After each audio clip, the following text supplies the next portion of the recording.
تیرے بہکے ہوئے ہاتھوں کی ڈگر اپنی جگہ، پر میرا ذہن کسی سوچ سے آسودہ ہے۔ تیرے آنچل کی ہواؤں میں بھی دم گھٹتا ہے، تیری پلکوں پہ اگے ملتے ہیں دریا جانا۔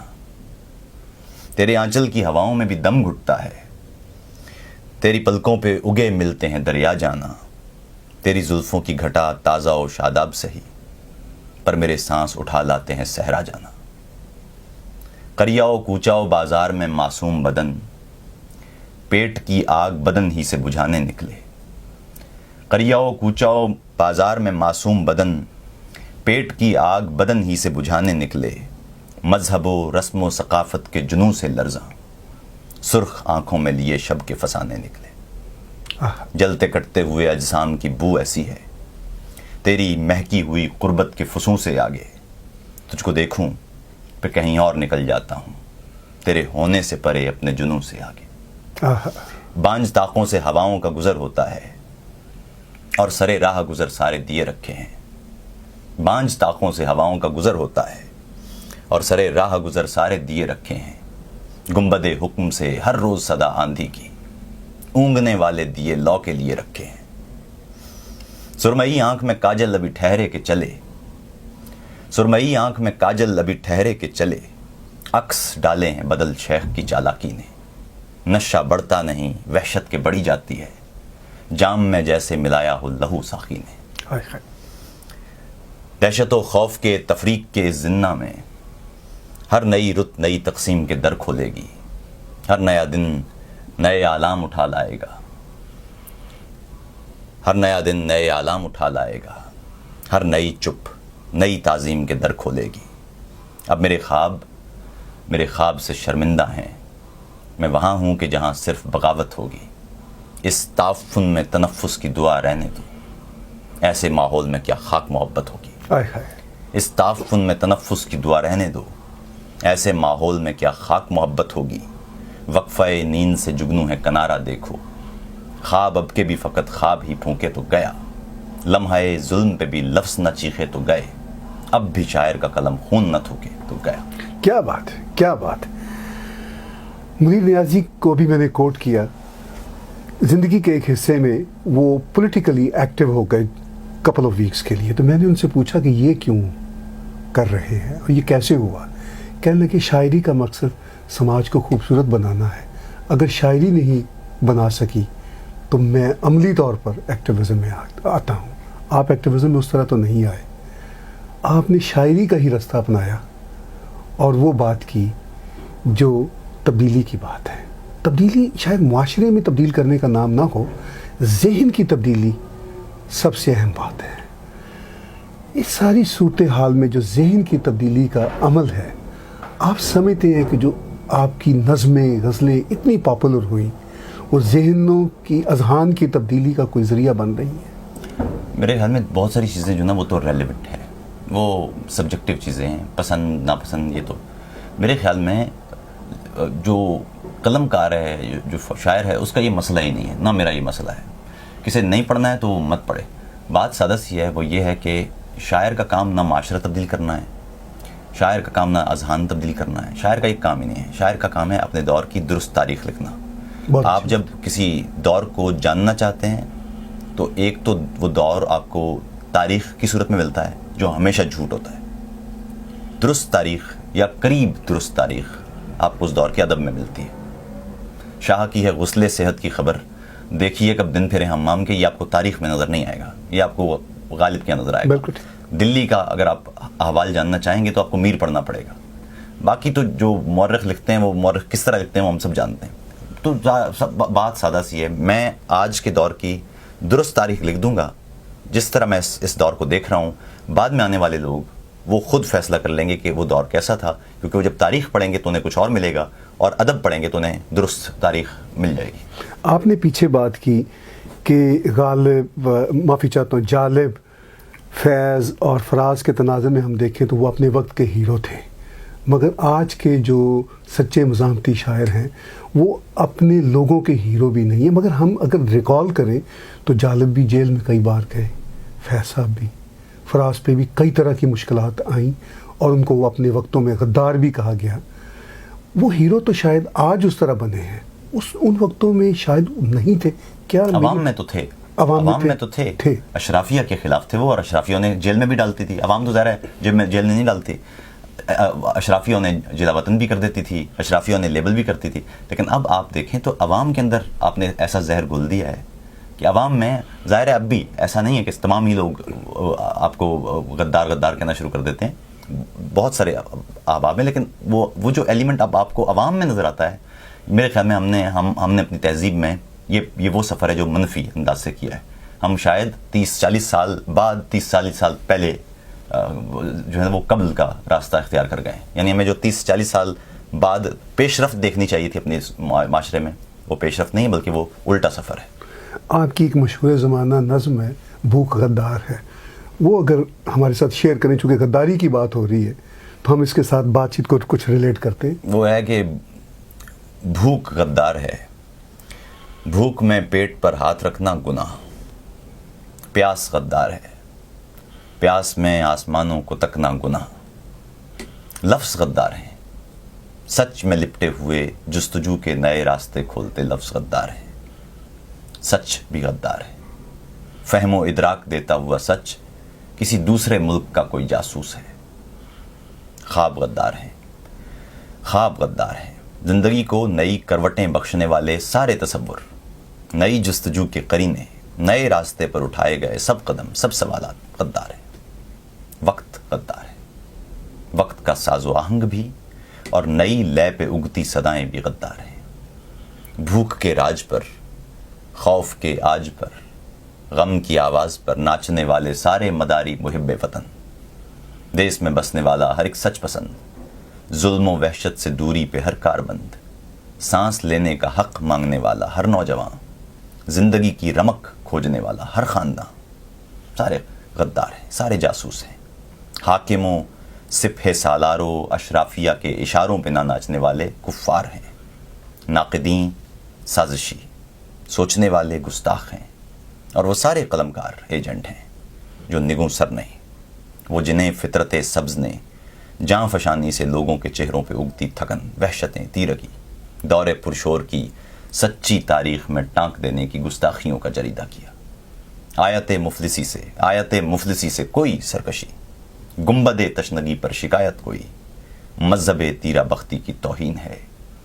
اپنی دھرتی کے غلے سے اپنے لیے کوئی حصہ طلب کرنا الہاد ہے, اور ویسے بھی گندم تو شیطانیت ہی کی ایجاد ہے. کیا بات ہے. جب آپ غداری کی بات اس آہنگ میں کرتے ہیں کہ ایک معاشرہ غداری کے پیرامیٹر اب اس طرح لگا رہا ہے, اس نظم کو سنتے ہوئے, پڑھتے ہوئے ہمیں احساس ہوتا ہے کہ آپ پر کوئی بہت زیادہ مشکلات نہیں آئیں گی, مگر آپ نے بہت ساری شاعری ایسی بھی کی جو آپ کو مشکلات میں ڈال سکتی ہے. جیسے غاصبوں فوجیوں کی بات کی آپ نے, اس تناظر میں آپ کو پاکستان جانے میں کوئی دقت ہوتی ہے؟ ظاہر دقت تو ہوتی, لیکن میں پھر بتا دوں کہ جو شاعر کے ساتھ یا کسی بھی ادیب کے ساتھ اسے لاپرواہ نہیں ہونا چاہیے, لیکن اسے بے پرواہ ضرور ہونا چاہیے. بہت اچھی بات. تو بات یہ کہ جب تک آپ اگر آپ سوچیں گے, اگر آپ خوف میں آ جائیں گے, پھر ادب تخلیق نہیں ہوگا, اور سچ پھر آپ نہیں لکھ سکتے. تو پھر آپ کے پاس سادہ سا ایک چوائس ہے, آپ اس طرف یہ والا راستہ اختیار کر لیں, یا آپ ادب تخلیق کر لیں, یا پھر آپ چھوڑ دیں. اگر وہ قلم آپ نے دے دینا ہے تو پھر دے دیجیے. میرے خیال میں تو سادہ سی بات ہے. مشکلات تو ہوں گی, یہ تو ہو ہی نہیں سکتا کہ مشکلات نہ ہوں, لیکن میں وہ مشکلات ختم کرنے کے لیے جو پے کرنے کا سوچوں تو وہ پھر تھوڑا سا قیمت زیادہ ہے. ایک ہمارے ہاں ادب برائے ادب کے لوگوں کا پرسیپشن رہا ہمیشہ سے کہ جو مزاحمتی شاعری ہے یہ اسٹیٹمنٹل ہے, اور جو اصل شاعری ہے وہ طلسماتی کیفیتوں کی شاعری ہے. مگر جب ہم آپ کی شاعری سنتے ہیں تو اس میں تو طلسماتی کیفیتیں ہوتی, وہ مزاحمتی شاعری ہے, مگر طلسماتی کیفیتیں جو ہیں وہ اوور ویلمنگ ہوتی ہیں. تو یہ جو آپ نے ایک رستہ تخلیقی نکالا, یہ آپ نے کوئی شعوری کاوش کی, یا یہ آپ کے اندر جو ایک پورے کا پورا آپ کا شعری سٹرکچر ان بلٹ ہے وہ اس کو خود ہی لے کر چلا گئے؟ میرے خیال میں روایتی شاعری چونکہ میں نے کافی پڑھی ہے اساتذہ سے لے کے, اور پھر دوسرا فارسی زبان کی وجہ سے بھی جو فارسی ادب ہے اس کو مجھے بہت قریب سے دیکھنے کا موقع ملا. میرے خیال میں کوئی بھی جو شاعر ہوتا ہے یا ادیب ہوتا ہے اس میں ساری چیزیں, اس کا جو پورا سفر ہے وہ مجموعی تاثر اس کا قائم کرتے ہیں. تو آپ کوئی جو کسی تعمیراتی جو مشین ہوتی ہے جس میں سے وہ گارا نکلتا ہے جس سے وہ سیمنٹ آپ ڈالتے ہیں, اس میں ساری چیزیں آپ ڈال دیتے ہیں اور اس کے بعد پھر وہ پیسٹ نکلتا ہے جس سے آپ اینٹیں لگا دیتے ہیں, لیکن نکلتا وہی ہے جو آپ نے. تو اسی طرح جو شاعر پڑھتا ہے اور جو اس نے پڑھا ہوتا ہے وہ سب اس میں موجود ہوتا ہے, اور پھر جب دنیا کو دیکھتا ہے اظہاریے اس کے اندر ہوتے ہیں, اور جب وہ دنیا کو دیکھتا ہے تو پھر وہ یہ آمیزش ہوتی ہے. ظاہر ہے میں ایک نئے ماحول میں ہوں, یہ ماحول فیض کے ماحول سے کافی مختلف ہے, فراز کے ماحول سے بھی مختلف ہے. اس وقت ایک کھلے عام ایک عامر آپ کے سامنے ہوتا تھا, آپ کو معلوم ہوتا تھا آپ کا دشمن کہاں ہے اور آپ اس سے بات کر لیتے تھے. لیکن اب معاملہ بالکل مختلف ہے. ہمیں یہ بھی خیال رکھنا ہوتا ہے, شاعری میں تو خیر نہیں لیکن نثر میں کم سے کم یہ خیال رکھنا ہوتا ہے کہ ہم جب کوئی بات کر رہے ہیں یہ نہ ہو کہ وہ جمہوریت کے خلاف چلی جائے, کیونکہ آپ کے سامنے چہرہ ہے جمہوریت کا اور اصل میں وہ جمہوریت کے پیچھے جو چلا رہے ہیں سارا معاملہ وہ پھر وہی ہیں. تو بڑا مشکل ہے یہ ماحول, لیکن ماحول نیا ہے. اور جو بیانیے ہیں, جو اظہاریے ہیں, اور خاص طور پہ جو روایات ہیں ہماری اردو شاعری کی, وہ ایک صدیوں کی مسافت سے آئی ہیں. تو میرے ہمیں ایک اچھا ایک مکسچر بنتا ہے, آمیزہ ہے یہ. آپ نے جمہوریت کی بات, ہاں خیر میں نے کیونکہ نون راشد کو بھی پڑھا ہے میں نے, اور انتہائی جو رومانوی شعراء ہیں میں نے وہ بھی پڑھے ہیں, اور میں نے جو فیض ہیں اور جالب اور فراز ان کو بھی پڑھا ہے. تو ظاہر ہے وہ ایک کولاج سا بن جاتا ہے, بنتا ہے, بالکل بنتا ہے. آپ نے جمہوریت کی بات کی, آج کی جمہوریت کی بات کی, جس کے سامنے بالکل آپ نے درست کہا کہ چہرہ کچھ اور ہے اور پتہ نہیں پس پردہ کچھ اور ہے. اسی تناظر میں آپ نے اپنی شعرا آفاق نظم غاصبو فوجیو میں فرمائش کروں گا کہ ضرور اس بات چیت میں بھی ہمارے ناظرین کے ساتھ شیئر کیجیے. وہ نظم 1999 میں جب ماشاء اللہ لگا تھا تب کیے, تو اس میں میرا دشمن تو بڑا واضح تھا, سامنے تھا, ایک عامر تھا. لیکن میں یہ 2013-14 کی بات ہے, وہ ایک دفعہ ہمارے ایک دوست ہیں, انہوں نے جب میں اپنی وہ کتاب جمع کر رہا تھا تو انہوں نے دیکھا, تو اور یہ تو میرے سوچ میں بھی نہیں تھا کہ ایک کاغذ پہ لکھی ہوئی تھی یہ, تو انہوں نے کہا یہ تو آپ فوراً اٹھائیں, یہ تو مجھے چاہیے یہ نظم, اور بلکہ آپ پڑھیں, میں آپ کو ریکارڈ کرتا ہوں. میں نے کہا جی کیوں؟ ان دنوں وہ پاکستان میں وہ شکریہ راحیل شریف وغیرہ چل رہا تھا معاملہ. تو یہ دکھ کی بھی بات ہے. خیر میں کئی دفعہ پہلے بھی کہہ چکا ہوں کہ کاش کہ ہماری نظمیں پرانی ہو جائیں. یہ دکھ کی بات ہے کہ 15-20 سال بعد بھی جو ایک نظم ہے وہ بالکل ویسے ہی تازہ ہو, تو اس سے اندازہ لگا لیجیے کہ آپ کا معاشرہ کس قدر جمود کا شکار ہے, کتنا سکوت ہے اس میں پروگرس کے اعتبار سے. نظم ہے کہ دل گرفتہ ہے مٹی کی تحقیر پر, کون ماتم کرے اپنی زنجیر پر. تم شہنشاہ ہو, تم شہنشاہ گر, ہم نے سر رکھ دیا خود ہی شمشیر پر. تم ہو کون و مکان, تم زمین و زماں, شہر یاراں کو دکھ ہے تو تقدیر پر. داد بھی دے رہے ہیں تمہیں مفلساں, شکریہ غاصب ہو, شکریہ فوجی ہو. یہ میرا دیس ہے جو شفق رنگ تھا, جس کے مشرق سے مغرب تلک رنگ تھا, جس کے کھیتوں کی ہریالیاں مثل تھیں, جس کے شہروں کی پہچان دھنک رنگ تھا, جس کے لوگوں کے چرچے تھے سنسار میں. ہر گلوکار و شاعر مہک رنگ تھا, اور اب ہر طرف وحشتوں کے نشان. شکریہ غاصب ہو, شکریہ فوجی ہو. تم نے بچوں کو نفرت کی تعلیم دی, دیس کو مثل زندہ کیا. تم نے مٹی میں فرقوں کی بو گوند دی, تم نے نسلوں کو ویراں کیا. تم نے بچوں کو نفرت کی تعلیم دی, دیس کو مثل زندہ کیا. اور کیسے ہو تعریف و نکھت بیاں, شکریہ غاصب ہو, شکریہ فوجی ہو. کوئی آواز اٹھے تو غدار ہے, تم کے بنگال کاٹو مگر خیر ہے. امن کی بات تشویش ہے اور خود, پیر دشمن کے چاٹو مگر خیر ہے. کوئی بولے تو سر تک اڑا دو کہ تم, سارا بولان بانٹو مگر خیر ہے. قوم ہے ناسمجھ, تم ہو فکر جہاں, شکریہ غاصب ہو, شکریہ فوجی. کیا بات ہے. میں بیچ میں جو بے ساختہ داد دینے کا عمل ہے اس کو روکے ہوئے تھا. میں چاہ رہا تھا کہ آپ کی خوبصورت نظم اور ناظرین کے بیچ میں حائل نہ ہو. آپ یہ بتائیے کہ آپ کہتے ہیں کہ آج کی صورتحال مختلف ہے, وہ لیگیسی جو فیض, حبیب جالب اور فراز کی تھی جس کے آپ امین ہیں, وہ اب اس طرح کی ہیروشپ نہیں رہی, مگر پھر بھی میں دعوے سے کہہ سکتا ہوں آپ کے چاہنے والے، آپ کو سننے والے لاکھوں شاید کروڑوں ہیں.